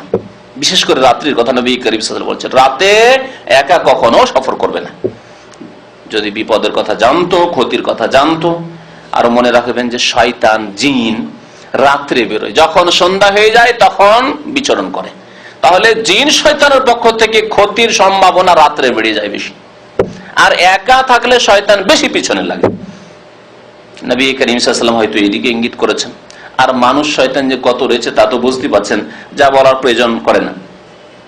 নবী করিম সাল্লাল্লাহু আলাইহি ওয়াসাল্লাম 2 জন সফর করাকে অপছন্দ করেছেন, এমনকি তাই একটি হাদিসে আরো বলেছেন যে আর রাকিবু শায়তানুন ওয়ার রাকিবানে শায়তানানে ওয়াস সালাসাতু রাকবুন, একজন যদি সওয়ার করে সে শয়তান, অর্থাৎ শয়তান তার সাথ দিয়ে দেয়, শয়তান তাকে গ্রাস করার চেষ্টা করে, তার ক্ষতি সাধনের চেষ্টা করে। ওয়ার রাকিবানে শায়তানানে, 2 জন যদি সওয়ারি সফর করে তাহলে শয়তান তাদের সাথে থাকে, সাহস করে, 2 জনের সাথে শয়তান সাহস করে থাকে। ওয়াস সালাসাতু রাকবুন, 3 জন হয়ে গেলে আর শয়তান তখন সাহস করে না। আর যদি যে দোয়াগুলি বললাম সেগুলি পড়ে যদি ঠিকভাবে আপনি সফর করেন তাহলে শয়তান 3 জনের কাছে চান্স পায় না। তাহলে 3 জন কমের পক্ষে হওয়া উচিত সফরে, হজের সফরই হোক আর উমরা সফরই হোক, ভালো সাথী খুঁজে নেন। সফরের ক্ষেত্রে আরেকটি আদব মনে রাখবেন এখানে, যে সফরে যে সঙ্গীদেরকে নেবেন সেই সঙ্গীগুলি নেক সঙ্গী, সৎ সঙ্গী হইতে হবে। এটি হচ্ছে সফরের একটি আদব। কারণ খারাপ সঙ্গী আর ভালো সঙ্গীর একটি উপমা দিয়েছেন নবী করিম সাল্লাল্লাহু আলাইহি ওয়াসাল্লাম। বলতে পারেন কি উপমা? ভালো সঙ্গীর উদাহরণ হচ্ছে যে আতর বিক্রেতা আতরের দোকানে যেয়ে বসলেন, আপনি আতরের দোকানে যদি বসেন আর নাও কেনেন তো এক একটু করে দিতে দিতে অনেক কিছু হয়ে যাবে, তাই না? গোটা শরীর একবারে সুগন্ধি হয়ে যাবে। আর আতরের দোকানে না বসে যদি আপনি কামারশালায় বসেন, কামারশালা বুঝেন তো না? কামারের দোকানে গিয়ে যেখানে কামারশালা আছে বসেন, তাহলে কি হবে? কিছুক্ষণ পরে জামা কাপড় দেখবেন সব কালো হয়ে গেছে, কালি পড়ে জামা কাপড়, শরীর, চেহারা, দাড়ি সব কালো হয়ে গেছে। নবী করিম এই উদাহরণ দিয়েছেন। সুতরাং সৎ সঙ্গী বাছাই করতে হবে। অনেকে বলেন যে খারাপ লোকে হেদায়েত করবো, হেদায়েত করার ক্ষমতা থাকবে, তাইলে তো ক্ষমতাও তো থাকতে হবে হেদায়েত করার। আপনাকে যদি সেই খারাপ লোক হেদায়েত করে দেয় তাহলে কি করবেন? আপনি হজে গিয়েছেন আর সব আধা নামাজি বেনামাজি লোকগুলিকে নিয়ে গেছেন, আর গিয়ে শুধু গল্প আর গল্প, দোয়া 5 মিনিট করতে বিরক্ত হয়ে যায়। আধা ঘন্টা দোয়া করা তো দূরের কথা আরাফাতে, আর 3 ঘন্টা 4 ঘন্টা 5 ঘন্টা আপনার জোহর আসর একসাথে পড়ে মাগরিব পর্যন্ত দোয়া করা তো দূরেরই কথা। দেখেছি এরকম লোকদেরকে, যারা 5 মিনিট দোয়া করেন তারপরে বিরক্ত, তারপরে দুনিয়ার গল্প গুজব, আর এদিক সেদিক তাকায়, এই মহিলা এই দিক দিয়ে যাচ্ছে ওই দিকে তাকাচ্ছে, এই অবস্থা। বেরিয়ে গেল রাস্তায় ঘোরাঘুরি, আর সময় কাটে না তাদের। তাহলে এইরকম লোকদের সাথে সফর করে কোন নেকিটা আপনি করবেন? যাদেরকে হেদায়েত করতে পারছেন না, বরং আপনাকেই গুমরাহের দিকে হেদায়েত করে দিল। সুতরাং ভালো সাথীদের সাথে, আপনার সাথে ভালো সাথী খুঁজেন, না হলে কমের পক্ষে আপনার মতো ভালো সাথী খুঁজেন। যাতে করে আপনার গাফিলতির সময় আপনার গাফিলতি দূর করে, আপনার অলসতার সময় অলসতা দূর করে, এবং আপনি ভুলে গেলে স্মরণ করিয়ে দেয়। অনেক কথা আছে ভালো আপনি জানেন, তারপরে আপনি ওই দোয়াগুলি ভুলে গেছেন, হয়তো ওই ইবাদতগুলি ভুলে গেছেন, হয়তো ওই জিকির আজকারগুলি ভুলে গেছেন, হয়তো ভালো লোকেরা স্মরণ করিয়ে দেবে যে এই সময়গুলিতে এই দোয়াগুলি করি। ঠিক। সুতরাং ভালো সাথীদের সাথে সফর করতে হবে। আর সফরের আরেকটি আদব এই ক্ষেত্রে যে তিনজন যদি সফরে থাকেন, একজনকে কি করতে হবে? নেতা বানিয়ে দিতে, আমির বানিয়ে দিতে হবে। নবী করিম সাল্লাল্লাহু আলাইহি ওয়াসাল্লাম বলেছে, ইযা কুনতুম সালাসা, তোমরা তিনজন হলে ফালিয়াকুনা আহাদুকুম আমিরান, তোমাদের একজন আমির হয়ে যাবে। আর আমির হয়ে যাওয়ার মানে কি? ব্যাস আমির, ব্যাস আপনাদের নেতা, এই আমাদের আপনি নেতা, কিন্তু ব্যাস এতটুকু না, আর কিছু কি করতে হবে বলুন দেখি? তার আনুগত্য করতে হবে। তিনি বলবেন যে অবশ্য তার দায়িত্ব হচ্ছে আপনাদের সাথে পরামর্শ করা, আর তিনি যদি পরামর্শ নাও করেন, স্বেচ্ছাচারিতা করেন, তারপরেও তার আনুগত্য করতে হবে। কারণ আমির যখন বানিয়ে ফেলেছেন, আনুগত্য করতে হবে। এই সফর পর্যন্ত আমির, আর কত দূর যদি স্বেচ্ছাচারিতা করে, আপনাদের পরামর্শ নাও নেই, কষ্ট দেয় মাঝে মাঝে খাওয়া দাওয়ার ক্ষেত্রে, না উঠা নামার ক্ষেত্রে, গাড়ি থামা না থামার ক্ষেত্রে, ঠিক আছে, কিন্তু তার নেতৃত্ব আর কতক্ষণ? সফরে যাওয়ার আসা পর্যন্ত এতটুকু তো সফর করেন। হ্যাঁ, রাষ্ট্র নেতাদের ক্ষেত্রে কত জীবন ধরে সফর করছেন, এই 5 বছর সফর করলেন, ধৈর্য ধরলেন, তারপরে 5 বছরে ধাক্কা দিয়ে আবার উল্টাইলেন, আবার 5 বছর নিয়ে আসলেন, ওই যেই কার সেই আবার নিয়ে আসলেন, আবার সফর করলে সারা জীবনে সফর করতে করতেই চলে গেল। তাহলে আপনি সফরে 2-4 দিনের জন্য সফর করতে গিয়ে একটু সফর করতে হবে না? ধৈর্য ধরতে হবে। তো নেতার আনুগত্য করতে হবে, আনুগত্যের উপরও উপকারিতা রয়েছে। আর যদি দ্বিমত করেন, সফরে যাচ্ছেন আর আমির বলছে যে এখানে থামবো, আমরা এখানে নামাজটা পড়বো, 2 ওয়াক্ত নামাজ পড়বো, আর তারপরে এখানে আমরা খাওয়া দাওয়া করবো, আর আপনাদের একজন বলছে না না না এখন খিদে লাগেনি, এখন খাওয়া দাওয়া করবো না, আসো সামনে গিয়ে, ঝগড়া শুরু হবে কি হবে না, সম্পর্ক খারাপ হবে কি হবে না। আর সফরে মাত্র 3 জন কথা বলা, আর সেখানে যদি সম্পর্ক খারাপ হয়ে কথা বন্ধ করে দেন, একজন এইদিকে মুখ করে আর একজন এইদিকে মুখ করে, তাহলে কি অবস্থা হবে? হ্যাঁ, কেউ কারো সহযোগিতা করবে? কর্পোরেশন থাকবে? কোনো সহযোগিতা থাকবে না। আনুগত্য ফরজ। আমিরের আনুগত্য, নেতার আনুগত্যের কথা ইসলামে এইভাবে শেখানো হয়েছে যে সফরের আমির, তারপরে তার আনুগত্য আপনাকে করতে হবে। ওলিল আমরি মিনকুম, তখন সে ওলিল আমর, কোরআনের ভাষায় আল্লাহ রাব্বুল তাকে ওলিল আমর তখন বলেছেন, যতক্ষণ সফরে রয়েছে। তারপরে সফর করে আপনি কোন জায়গায় অবস্থান করলেন, সফরের মধ্যেই অথবা সফরের গন্তব্য স্থানে গিয়ে কোন জায়গায় অবস্থান করলেন, হতে পারে ক্লান্ত হয়ে গেছেন, 2-4-5 ঘন্টা এখানে আরাম করব, বিশ্রাম করব, অথবা কিছুক্ষণের জন্য নামলেন আপনি, আর বা গন্তব্য স্থানে গিয়ে আপনি কোন হোটেলে নামলেন, এখানে কি দোয়া? এখানে কি দোয়া? বড়ই গুরুত্বপূর্ণ দোয়া এবং বড়ই ফায়দা উপকারিতা রয়েছে এই দোয়ার। প্রিয় নবী মুহাম্মদুর রাসূলুল্লাহ সাল্লাল্লাহু আলাইহি ওয়াসাল্লাম ইরশাদ করেছেন, মান নাযালা মানজিলান, কেউ যদি কোন জায়গায় অবস্থান করে, প্রথম নামলো, অবতরণ করলো, ফাকাল, তারপরে বলল আউযু বিকালিমাতিল্লাহি তাম্মাতি মিন শাররি মা খালাক, আল্লাহর পূর্ণাঙ্গ কালেমার দ্বারা আশ্রয় কামনা করছি, মিন শাররি মা খালাক, সমস্ত সৃষ্টি যা আল্লাহ সৃষ্টি করেছেন, সমস্ত সৃষ্টির কি থেকে? অনিষ্টদের শার থেকে, সমস্ত সৃষ্টির শার থেকে। আল্লাহু আকবার, চিন্তা করুন তো দেখি এই ব্যাপক দোয়ার কথা। সমস্ত সৃষ্টির মধ্যে আপনার হোটেলের বিল্ডিংটি কিনা, গত বছরে হজের সময় হোটেল বিল্ডিং, হাজিদের এক বিল্ডিং ভেঙে পড়ে গেল, কত লোক মারা গেল। মিন শাররি মা খালাক, আল্লাহ যা কিছুই তুমি সৃষ্টি করেছো, সমস্ত সৃষ্টির অনিষ্ট থেকে আমি তোমার পানাহা চাই, তোমার আশ্রয় কামনা করি, তোমার আশ্রয় গ্রহণ করি। আউযু বিকালিমাতিল্লাহি তাম্মাতি মিন শাররি মা খালাক। সমস্ত সৃষ্টির মধ্যে মানুষ, সমস্ত সৃষ্টির মধ্যে জিন, সমস্ত চোর ডাকা, সমস্ত সৃষ্টির মধ্যে আপনার সাপ বিচ্ছু ইত্যাদি সব কিছু শামিল। যদি কোনো মানুষ কোনো জায়গায় অবতরণ করে সফরের মধ্যে অথবা সফরের শেষে গিয়ে, আর যদি এই দোয়া পড়ে, নবী করিম সাল্লাল্লাহু আলাইহি ওয়াসাল্লাম কি বলছেন?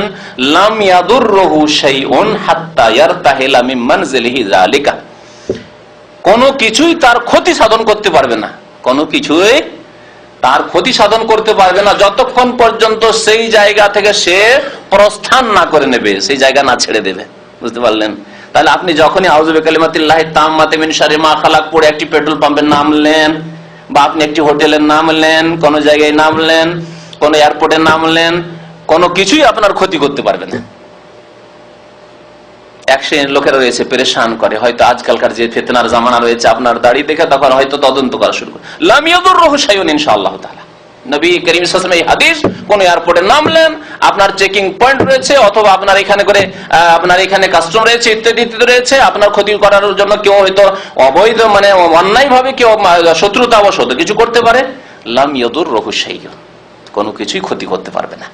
ঈমান থাকতে হবে আল্লাহর প্রতি, ঈমান থাকতে হবে নবী মুহাম্মদুর রাসূলুল্লাহ সাল্লাল্লাহু আলাইহি ওয়াসাল্লামের প্রতি এবং তার হাদিসের প্রতি।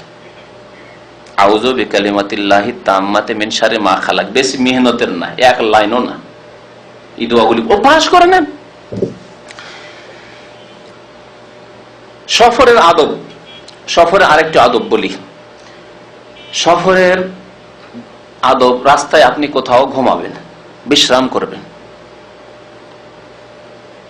যেখানে আপনি বিশ্রাম করবেন সেই জায়গাটি কেমন হইতে হবে এই সম্পর্কে নবী কারীম সাল্লাল্লাহু আলাইহি ওয়াসাল্লাম বলেছেন, ওয়াইজা আররাসতুম ফাজতানিবুত তারিক, যদি সফরে ক্লান্ত হয়ে কোথাও তোমাকে বিশ্রাম করতে হয় তো রাস্তার উপর, যেখান দিয়ে রাস্তা মানুষ চলাচল করে, সেখানে তুমি শুইবে না। রাস্তায় শুইতে নিষেধ করেছেন নবী কারীম সাল্লাল্লাহু আলাইহি ওয়াসাল্লাম। বহু হিকমত রয়েছে, তার মধ্যে একটি হচ্ছে মানুষকে ডিস্টার্ব করা, মানুষ চলাচল করবে আর আপনি শুয়ে পড়েছেন রাস্তার উপর, মানুষকে কষ্ট দেওয়া। আরো একটি দিক রয়েছে, সেই রাস্তা দিয়ে জিন চলতে পারে, আর আপনি জিন এমন একটি জাতি, আপনি যদি শুয়ে থাকেন আপনার ক্ষতি সাধন করবে। আর এরকম অনেক ঘটনা শুনেছি, মসজিদের গেটের সামনে শুয়ে গেছে, অনেক ভাইদের কাছ থেকে শোনা ঘটনা বলছি। মসজিদে যারা অনেকে শয়, মসজিদে যে দরজা রয়েছে দরজার সামনে শুয়ে আছে, আর রাত্রে জিন নামাজ পড়ার জন্য এসছে, আর আসার পরে দিয়েছে তুলে এক আছাড় একবার। কত লোকের এরকম ক্ষতি হয়েছে। জি, সুতরাং সাবধান, যেটি রাস্তা ছেড়ে দিয়ে মসজিদে শুইতে হয় প্রয়োজন, তাহলে মসজিদের সাইডে শোন আপনি, কিন্তু আপনি মসজিদের দরজার সামনে শুইবেন আপনি না, মোটেই না। তো মানুষের চলার পথে শুইতে নবী করিম সাল্লাল্লাহু আলাইহি ওয়াসাল্লাম নিষেধ করেছেন, কারণও বলেছেন ফাইন্নাহা তুরুকুদ দাওয়াব, কারণ রাস্তা দিয়ে মানুষ ছাড়া জিন ছাড়া দাওয়াবের কথা বলেছেন নবী সাল্লাল্লাহু আলাইহি ওয়াসাল্লাম, অর্থাৎ জানোয়ার পশু চলতে পারে, উট আসতে পারে, ঘুমিয়ে আছেন, উট এসে পাঁচা পেলে আপনার কি অবস্থা হবে? হ্যাঁ, কোন পশু হতে পারে। মাওয়াল হাওয়াম বিল্লাইল, এবং রাস্তা দিয়ে সাপ বিচ্ছু চলাচল করে রাত্রে কিন্তু মানুষের রাস্তায় সাপ বিচ্ছু চলাচল করে, আহারের জন্য আহার খুঁজতে আসে, যে মানুষ এগুলো দিয়ে চলাচল করেছে তো এখানে কিছু খাদ্য পড়ে থাকতে পারে, সুতরাং আপনি রাস্তায় শুইবেন না, নবী করিম সাল্লাল্লাহু আলাইহি ওয়াসাল্লাম নিষেধ করেছেন। সফরের আরেকটি আদব হচ্ছে যে অমুসলিম দেশে যদি সফর করতেই হয় কোনো কারণ, আপনি রাষ্ট্রদূত, তাই যে সফর করতে হবে আপনাকে, রাষ্ট্রদূত আপনাকে আপনার মুসলিম রাষ্ট্র কাফের দেশে পাঠাতে যেতে হবে। আপনি যে আপনার দূতাবাস রয়েছে, দূতাবাসের কোনো আমলা, আপনি চাকরিজীবী মানুষ, সেখানে চাকরি করতে হবে, যেতেই হবে আপনাকে বাধ্য, সেখানে হয়তো আদেশ পালন করতে হবে। অথবা শিক্ষার উদ্দেশ্যে, এমন শিক্ষা যে শিক্ষা মুসলিম দেশে নেই, অথবা এমন ব্যবসা যে ব্যবসার খাতিরে অমুসলিম দেশে যেতেই হবে, তার বিকল্প কিছু মুসলিম দেশে নেই, ইত্যাদি ইত্যাদি। জায়েজ সফর, এক কথায় অমুসলিম দেশে সফর করছেন, কিন্তু সেই দেশে সফর করলে আপনার কোরআনে কারীম কাফেরদের কবল থেকে নিরাপদ নয়, এমন কাফের দেশ যদি আশঙ্কা থাকে, তাহলে সেই দেশে কোরআনে কারীম মুসহাফ নিয়ে সফর করা জায়েজ নয়। তাহলে বোঝা গেল অমুসলিম দেশ দুই ভাগে ভাগ করা যেতে পারে। অমুসলিম দেশ, যে দেশে কোরআনে কারীমের বহু কপি রয়েছে এবং কোরআনে কারীম সেখানে বেশ কিছু মুসলমানরা রয়েছে, তাদের ঘরেও রয়েছে, আর সেখানে মসজিদও রয়েছে, আর সেই দেশে অহরহ কোরআনে কারীম নিয়ে সফর করছেন, কোনো অসুবিধা নেই, তাহলে ভালো কথা, জায়েজ আছে, আপনি সাথে করে নিয়ে কাফের দেশে কোরআনের কপি নিয়ে যেতে পারেন। কিন্তু যদি এমন কোন দেশ হয় যে দেশের সাথে সম্পর্ক ভালো নেই মুসলিমদের, বা যেই দেশের লোক কট্টর ইসলামের শত্রু, যে দেশের অমুসলিমরা, সেই দেশে কোরআনে কারীম নিয়ে গেলে কোরআনে কারীমের অবমাননা হতে পারে, তাহলে কোরআনে কারীম নিয়ে কাফের দেশে সফর করা জায়েজ নয়। প্রিয় নবী মুহাম্মদ রাসূলুল্লাহ সাল্লাল্লাহু আলাইহি ওয়াসাল্লাম সম্পর্কে সাহাবীরা বলছেন, ওয়া কানা ইয়ানহা আন ইউসাফিরা বিল কুরআন ইলা আরজিল আদুওয়ে, শত্রুদের দেশে কোরআন নিয়ে সফর করতে নবী করিম সাল্লাল্লাহু আলাইহি ওয়াসাল্লাম নিষেধ করতেন। মাখাফাতা আন ইয়ানালুল আদু, এই আশঙ্কায় যে কাফেরদের হাতে না কোরআন চলে যায় আর কোরআনের অবমাননা না করে কাফের। মহিলাদের ক্ষেত্রে সফরের আদব, নবী করিম সাল্লাল্লাহু আলাইহি ওয়াসাল্লাম বলেছেন যে কোনো মহিলাকে যদি সফর করতে হয় তো তার সাথে মাহরাম অবশ্যই থাকতে হবে। লা তুসাফিরুল মারআতু ইল্লা মা মাহরাম। মাহরাম অর্থাৎ যার সাথে তার স্থায়ীভাবে বিয়ে হারাম, এইরকম ব্যক্তির সাথে, বাবার সাথে। আর সে মহিলা হলে চলবে না, মায়ের সাথে সফর করা যাবে? মেয়ে মায়ের সাথে, মা বেটি সফর করছে, চলবে? আজকাল এইরকম কতই না সফর হচ্ছে। হ্যাঁ, 2 বোন সফর করছে, 2 বোন কলেজে পড়ে ঢাকায়, আর বাড়ি হচ্ছে রংপুর, দিনাজপুর, চিটাগাং, একাই সফর করছে। হ্যাঁ, 2 জন তো একটু বেশি বললাম, একাই সফর করছে আজকাল। আর এই ইসলাম বিরোধিতার জন্য আজকাল ধর্ষণ হচ্ছে। ইসলাম বিরোধিতার জন্য নারীদের আর কোনো সমাজে মর্যাদা নেই, সস্তা হয়ে গেছে। মান সম্মানকে তারা নিজেদের নষ্ট করে ফেলেছে। নবী করিম সাল্লাল্লাহু আলাইহি ওয়াসাল্লাম বলেছেন মাহরামের সাথে এমন সাবালক পুরুষ হতে হবে, নাবালক হলে চলবে না। যেমন ছেলে, 5 বছরের ছেলে, 7 বছর, 10 বছর, 12 বছর, এখনো সাবালক ছেলে হয়নি, আর 10 বছরের ছেলেকে নিয়ে মা যাচ্ছে, আমার মাহরাম, আমার ছেলে তো আছে 10-12 বছরের, ফর্ম ফিল আপ করতে পারে, এয়ারপোর্টে যে কাজগুলির প্রয়োজন হয় সেগুলিও করতে পারে, চলবে না? চলবে না, মাহরাম নয়। যতক্ষণ সাবালক নয়, সাবালক হইতে হবে, পুরুষ হইতে হবে, মহিলা হইলে হবে না, এবং স্থায়ীভাবে তার সাথে বিবাহ শাদী হারাম হইতে হবে। তাহলে ভগ্নিপতি চলবে, হ্যাঁ, দেবর চলবে, ভাসুর চলবে। এগুলি হচ্ছে ফিতনা, এগুলি হচ্ছে আমাদের সমাজের ফিতনা, যাদের তাদের সাথে স্থায়ীভাবে বিয়ে হারাম নয়। আপনার বোন মারা গেলে বিয়ে জায়েজ হয়ে যাবে, বোনকে তালাক দিয়ে গেলে বিয়ে জায়েজ হয়ে যাবে, তাই না? হ্যাঁ, স্বামী তালাক দিয়ে দিলে দেবরের সাথে ভাসুরের সাথে বিয়ে জায়েজ হবে, স্বামী মারা গেছে দেবর ভাসুরের সাথে বিয়ে জায়েজ হবে, তাহলে এরা মাহরাম নয়। আর আমাদের দেশে এত কুসংস্কার আছে, স্বামীর সাথে এক শ্রেণীর লোকেরা স্বামীর সাথে নতুন নতুন বউ যদি সফর করে তো আইবের ব্যাপার, দোষের। কত নির্লজ্জ রে, বেহায়া, লজ্জা নেই, একবারে বিয়ে করে আস্তে আস্তে ঘুরে বেড়ায় স্বামীর সাথে। আর যদি দেবরের সাথে যায়, কোনো ব্যাপার নাই, কোনো ব্যাপার নাই দেবরের সাথে সফর করা। কুসংস্কার, শরীয়ত বিরোধী কাজ। আর এই জন্য কত যে পাপ হচ্ছে আর কত যে দুর্ঘটনা হচ্ছে, আল্লাহু বিহি আলিম, আল্লাহ ভালো জানে। তো সফর করতে হবে মাহরামের সাথে, মাহরাম ছাড়া মহিলাদের সফর করা যাবে না। আর এইরকম কুদৃশ্য দেখেছি আমি, মহিলা একাই সফর করছে বাসে, আর তাকে নিজে ছিনিমিনি খেলা করছে কন্ডাক্টর বাসের, হ্যাঁ, তার পাশে বসছে আর তার সাথে কি ছিনিমিনি করছে, আসো আসো, তাকে টেনে নিয়ে মিষ্টি খাওয়াবে, জবরদস্তি আসে যাবে না, তাকে টানা আঁচড়া শুরু করেছে। আর বাসের লোকেরা সব মুসাফির, কে কি বলবে? জি হ্যাঁ, কি করে আজকালকার এই মহিলারা একাই সফর করতে এই সাহস করে? আর ধর্ষিতা হচ্ছে এই কারণে, এই যে যত ধর্ষণের ঘটনা তার পিছনে একাই সফর করা রয়েছে। কোনদিন হতে পারে না যে একজন সাবালক মাহরাম তার সাথে রয়েছে আর ধর্ষণের সাহস করবে, এইরকম সাহস কোন ব্যক্তি করতে পারবে না। নবী করিম সাল্লাল্লাহু আলাইহি ওয়াসাল্লামের নাফরমানি করলে এইরকম শাস্তি দুনিয়াতে আসবে, আর আখিরাতে তো রয়েছে। সফরের আর একটি আদব হচ্ছে যে সফর যখনই শেষ হয়ে যাবে তাড়াতাড়ি সফর শেষ করার চেষ্টা করেন, সব করা সফর করিয়েন না আপনি। আর সফর শেষ হলে তাড়াতাড়ি বাড়ি ফিরে না, গন্তব্যস্থানে ফিরে যান। নবী করিম সাল্লাল্লাহু আলাইহি ওয়াসাল্লাম বলেছেন আস-সাফারু কিতআতুম মিনাল আযাব, সফর হচ্ছে আযাবের একটি অংশ।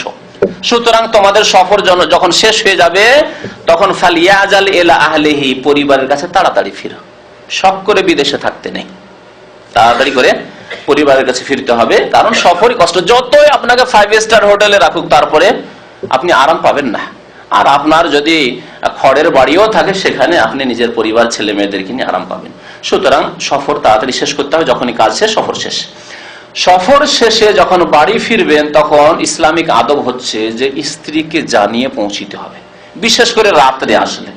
দিনে আসলে যদি না জানার ব্যবস্থা থাকে, জানাবার কোনো ব্যবস্থা নেই, তাহলে অসুবিধা নেই। কিন্তু রাত্রে আসলে নবী করিম সাল্লাল্লাহু আলাইহি ওয়াসাল্লাম স্ত্রীর কাছে রাত্রে সফর থেকে যদি দীর্ঘ 2-3 দিনের নয়, 10 দিন, 20 দিনের, মাসের, 2 মাসের, 2 বছর পরে, তাহলে না জানিয়ে হঠাৎ করে রাত্রে গিয়ে হাজির বাড়িতে, এই কাজ করবেন না। পরিবারের কাছে, স্ত্রীর কাছে বিশেষ করে বলা হয়েছে। নবী করিম সাল্লাল্লাহু আলাইহি ওয়াসাল্লাম ইরশাদ করেছেন, নাহা আন ইয়াতরুকা আর-রাজুলু আহলাহু লাইলান, সাহাবারা বলছেন নবী করিম সাল্লাল্লাহু আলাইহি ওয়াসাল্লাম নিষেধ করতেন যে কোন মানুষ রাতে তার পরিবারের কাছে গমন করবে সফর থেকে এসে। তাহলে আজকাল যখন জানাবার ব্যবস্থা হয়ে গেছে, টেলিফোন, মোবাইল রয়েছে, অথবা টেলিগ্রাম, যেইভাবে হোক যদি জানিয়ে দিতে পারেন যে অমুক তারিখে রাত্রে আসছি, তাহলে অসুবিধা নেই। আর যদি না জানিয়ে থাকেন তাহলে যাবেন না। নবী করিম সাল্লাল্লাহু আলাইহি ওয়াসাল্লাম যদি কাছাকাছিও মদিনার পৌঁছে যেতেন তারপরেও বাইরে অবস্থান করতেন, মদিনার বাইরে, তারপরে দিনে সকালবেলা গিয়ে মদিনা মুনাওয়ারায় প্রবেশ করতেন। এই ছিল নবী করিম সাল্লাল্লাহু আলাইহি ওয়াসাল্লামের সুন্নাত। বড় হিকমত রয়েছে এতে, বড় হিকমত রয়েছে। কারণ স্বামী যখন নেয়, স্ত্রী হয়তো সেজে নেই, শরীরে হয়তো ময়লা মাটি লেগে রয়েছে, শরীরে হয়তো দুর্গন্ধ রয়েছে, আজকে হয়তো স্বামী নেই, গোসল করেনি, হয়তো দুশ্চিন্তা রয়েছে আমার স্বামী যে কোথায় আছে, কি অবস্থায় আছে, গোসলই করেনি, আর হঠাৎ করে গিয়ে পৌঁছে গেলেন, আর যেতেই দুর্গন্ধ, ঘরে দুর্গন্ধ, ঘরকে পরিষ্কার পরিচ্ছন্ন করেনি, এই অবস্থায় হয়তো থেকে গেছে। তাহলে আপনার ঘৃণা হয়ে গিয়ে তালাক পর্যন্ত এর পরিণতি পৌঁছিতে পারে। জি, এছাড়াও সন্দেহের ব্যাপার স্যাপার, জি, শয়তান আপনার অন্তরে ওয়াসওয়াসা সৃষ্টি করতে পারে। হঠাৎ করে রাত্রে আপনি বাড়িতে পৌঁছেছেন, আর একটি বিড়াল ছিল, বিড়ালটি হঠাৎ আওয়াজ করে লাফ দিয়ে পালিয়ে গেল। ভাবলেন যে কোনো পুরুষ লোক ছিল, আল্লাহ না করে যে ব্যক্তি আমার ঘরে ঢুকেছিল পালিয়ে গেল আমার আওয়াজ শুনে। বুঝতে পারলেন? এইভাবে শয়তান ধোঁকা দেয় মুসলিমকে, আর যার কারণে সারা জীবনটি আপনার অশান্তি আর অশান্তি জাহান্নামে পরিণত হয়ে গেল। সন্দেহের চোখে দেখছেন, হয়তো রাখলেন না, তালাক দিয়ে দিলেন এই সন্দেহের ভিত্তিতে, অথচ কোনো মানুষ ছিল না, বিড়াল ছিল অথবা কুকুর ছিল। আর না হলে সারা জীবন শুধু সন্দেহ নজরেই দেখতে থাকলেন একটি সতী নারীকে। আল্লাহু আকবার। যার কারণে কত যে জুলুম অত্যাচার করলেন, আর কত যে অকথ্য ভাষা তাকে বললেন, ওই রাগে যে সন্দেহ ঢুকে রয়েছে, ওয়াসওয়াসা শয়তান ঢুকে দিয়েছে, যার কারণে নবী করিম সাল্লাল্লাহু আলাইহি ওয়াসাল্লাম রাত্রে যেতে নিষেধ করেছেন স্ত্রীর কাছে। সফর এছাড়াও বহু আদব রয়েছে। নবী করিম সাল্লাল্লাহু আলাইহি ওয়াসাল্লাম যখন সফর থেকে ফিরতেন, তখন প্রথম বাচ্চাদের সাথে দেখা, নাবালক ছেলেদের সাথে দেখা সাক্ষাৎ করতেন, আদর করতেন, তাদেরকে চুম্বন দিতেন। ছেলে মেয়ে যারা রয়েছে, নিজের ছেলে মেয়ে, নিজের ভাইয়ের ছেলে মেয়ে, নিজের হয়তো বোনের ছেলে মেয়ে, এই নাবালক ছেলে মেয়েরা যারা রয়েছে, তাদের প্রথম আদর যত্ন করা উচিত, তাদেরকে স্নেহ করা উচিত। তারপরে আপনি আপন ঘরে ঢোকেন। এমনটা নয় যে সরাসরি গিয়ে একবারে ঘরে ঢুকে পড়লেন, আর আপনার ছেলেরা আশা থেকে গেল যে আমার আব্বা একটু আদর করবে, মেয়েরা আশায় থেকে গেল যে আব্বা কথা বলবে, আব্বার সাথে একটু কথা বলবো। আপনার হয়তো ভাগ্নিরা রয়েছে, আপনার ভাতিজা ভাতিজি রয়েছে, তারা আশাতেই থেকে গেল চাচার সাথে মামার সাথে কথা বলবো, না, সুযোগ দিলেন না, এটি করবেন না। বাচ্চাদের একটু আদর করে নেন, তারপরে আপনি নিজের ঘরে প্রবেশ করেন। নবী করিম সাল্লাল্লাহু আলাইহি ওয়াসাল্লাম যখন বড় সফর থেকে আসতেন, তখন মুআনাকা করতেন, সালাম তো করতেন, মুসাফাও করতেন, তার সাথে মুআনাকা মানে কোলাকুলি করতেন। মুআনাকা অনক থেকে, অনক গর্দনে গর্দন মিলানো, অর্থাৎ কোলাকুলি করতেন। তাহলে সফর থেকে আসলে কোলাকুলি, আর ঘন ঘন কোলাকুলি যে এক শ্রেণী আরবদের মধ্যে রয়েছে, যেটি নেই, কিন্তু এটি এদের ট্রেডিশন, প্রথা মাত্র। প্রতিদিন হয়তো দেখা হচ্ছে, কালকেও দেখা হয়েছে, আজকেও দেখা হইলেই শুধু কোলাকুলি করতে হবে, নেই। এটা সফর থেকে আসছেন, বেশ দীর্ঘদিন পরে দেখা সাক্ষাৎ হচ্ছে, উনি যার সাথে দেখা করছেন তিনি সফর থেকে এসছেন, অথবা আপনি সফর থেকে এসছেন, তাহলে আপনি মুআনাকা করেন, এটি হচ্ছে সুন্নাত। আর নবী করিম সাল্লাল্লাহু আলাইহি ওয়াসাল্লাম এইভাবে সফর মুআনাকা করতেন। কোন লোকের সাথে এরকম মুআনাকা করতেন না, যখন তখন দেখা হচ্ছে আর মুআনাকা করতেন, এরকম করতেন না। নবী করিম সাল্লাল্লাহু আলাইহি ওয়াসাল্লামের সফর ক্ষেত্রে আরেকটি সুন্নাত ছিল যে যখন মদিনায় পৌঁছিতেন, তখন প্রথম মসজিদে আসতেন, মসজিদে আসার পরে 2 রাকাত নামাজ পড়তেন, তারপরে বাড়িতে ঢুকতেন। قال رسول الله صلى الله عليه وسلم لأن يهدي الله بك رجلا واحدا خير لك من حمر النعم